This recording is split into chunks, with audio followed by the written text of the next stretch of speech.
If your power level function sleeper's seat chatters or wobbles when closing, please follow this tutorial to remedy the issue. The repair kit will come with 2 spacers as shown. The process will be to install 1 spacer on each side of the sleeper, between the arm and backrest. This will allow the bed to open and close smoothly, removing the seat chatter or wobble. Step 1. Using the included Allen wrench, remove the top bolt inside the back of the sofa.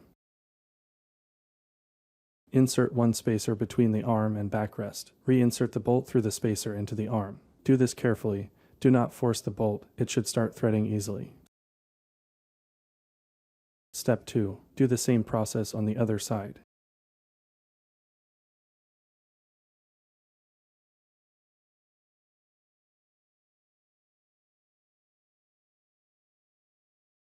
Be sure to carefully thread the bolt. Do not apply excessive pressure while threading the bolt. Make sure to hand tighten each bolt securely. Step 3. Open the sleeper. Once open fully, close the sleeper. With the spacers installed, the seat chattering or wobble should no longer occur on the sleeper.